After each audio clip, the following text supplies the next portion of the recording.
Jimmy Thompson comics artist.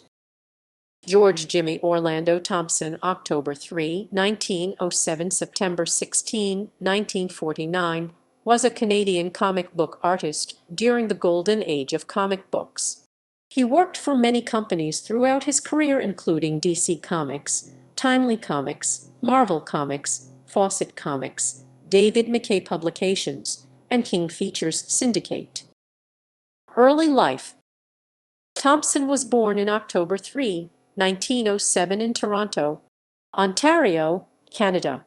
His parents were George Thompson and Mabel Thompson nee Martin, and he had one younger sister, Dorothy Thompson, born 1912. As a young man, Jimmy worked in his father's photography shop. In 1923, Jimmy went to work in the photography lab of a Toronto newspaper. In 1925, Jimmy began his art career drawing single-panel cartoons for Canadian newspapers, generally about sports. In 1928, a feature in the Niagara Falls Gazette describes Thompson as a well-known Canadian artist and describes him as having insured his drawing arm for $25,000. Professional career.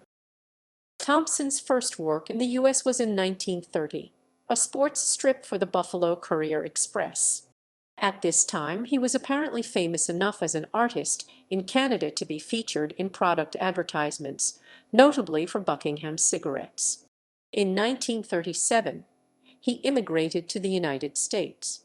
Around this time, he started drawing the War on Crime strip for Ledger Syndicate. In the 1930s, Thompson was a commercial draftsman and an uncredited ghost artist on U.S. newspaper strips such as Roy Powers, Eagle Scout, and Hairspread Harry. His first published comic book stories appeared in King Features Syndicate's King Comics, as well as in contemporaneous book Magic Comics. These books were largely reprints of existing material, though Thompson drew new strips for them. These were primarily Western comics, though unusually for the time, generally oriented toward the perspective of the Native American characters. His Red Men was described by historian Ron Goulart as one of the best Indian stories in comic book history.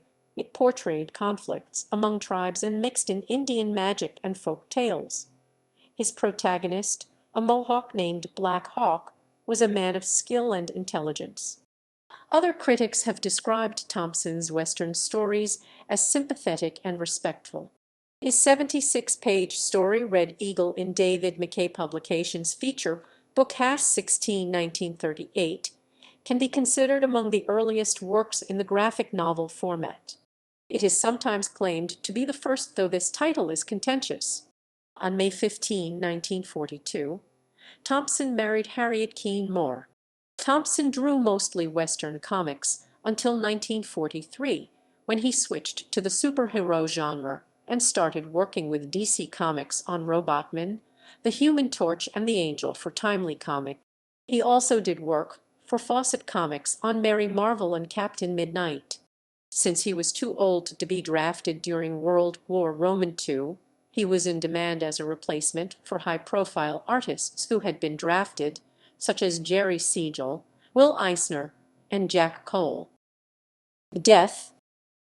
Thompson left Timely Comics after Human Torch #28 fall 1947.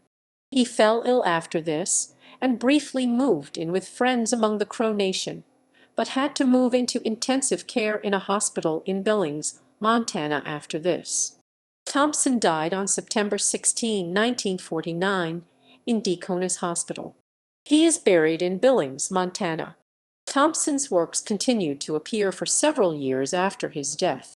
His last work in National Comics Publications appeared in 1950. A few further books were published over the next couple years, some Westerns for Avon Comics, and the titles Heroic and Jukebox Comics for Eastern Color Printing. Jimmy Thompson's last published works appeared in 1952. Legacy. Thompson is generally well regarded as an artist and was an all-in-one talent, doing the penciling, inking, and lettering on the majority of his stories.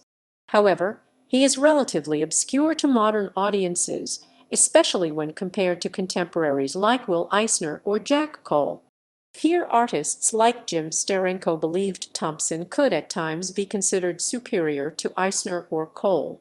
Thompson's obscurity is generally attributed to none of Thompson's inventions, like Captain Compass, having ever taken off as hit characters.